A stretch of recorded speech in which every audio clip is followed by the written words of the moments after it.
சாண்டில்யனின் கடல்புறா பாகம் 7. சேந்தா, அனப்பாய சோழரையும் பீமன் சிறைப்படுத்தி வைத்திருக்கிறானமே, தெரியுமா உனக்கு என்று கேட்டான் இளைய பல்லவன். தெரியும் என்றான் குலவாணிகன். அவரையும் இந்த சிறையில்தானே அடைத்திருப்பார்கள்? இதில்தான் அடைத்திருக்க வேண்டும். இந்த ஊரில் வேறு சிறை கிடையாது.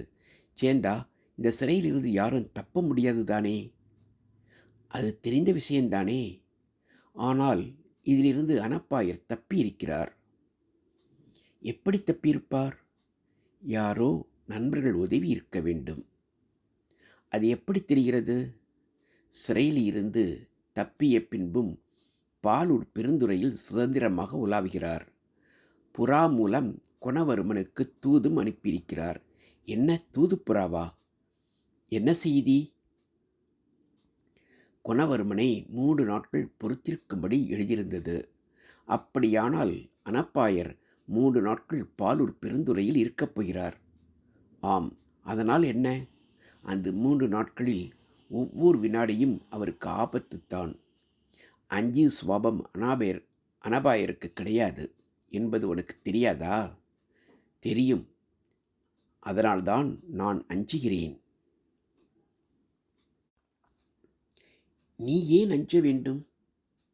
நான் வணிகன் மட்டுமல்ல, ஒற்றனும்தான். ஆம், அதற்கென்ன? சோழ நாட்டு மன்னனாக அனப்பாயன் வரவேண்டும் என்று மக்கள் விரும்புகிறார்கள். இந்த சொற்களால் தாக்குண்டான் இளைய பல்லவன்.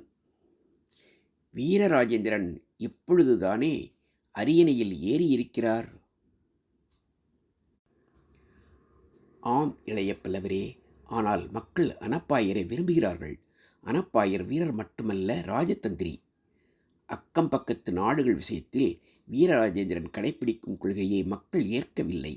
அவரிடம் ராஜதந்திரம் அத்தனை போதாது என்பது மக்கள் எண்ணம். சேந்தன் சொன்னது எல்லாம் சரியெனப்பட்டது இளைய பல்லவனுக்கு. இளைய பல்லவரே, இப்போது புரிகிறதா? அனப்பாயர் நமது நாட்டின் உயிர். அவர் உயிர் ஆபத்தில் இருக்கிறது. நாம் என்ன செய்ய முடியும் சேந்தா? நாளை நம்ம உயிர் யமலோகத்தில் தூங்கலாம் என்று இளைய பல்லவன் சொன்னது சேந்தனுக்கு வெறுப்பாக இருந்தது. இளைய பல்லவன் நன்றாக தூங்கினான். ஆனால் சேந்தன் தூங்கவே இல்லை. காலையில் உணவு தட்டு வந்தது. அதை ஒரு துணியால் மூடி வைத்திருந்தார்கள். இளைய பல்லவன் எழுந்து முகம் கழுவி உட்கார்ந்தான். சேந்தன் இளைய பல்லவரை பார்த்து, இரவு நன்றாக தூங்கினார்களா என்று கேட்டான். இன்று நாம் வெட்டப்படுவோம். இன்று இரவு தூங்க முடியாதல்லவா? அதனால் நேற்றிரவே நன்றாக தூங்கிவிட்டேன்.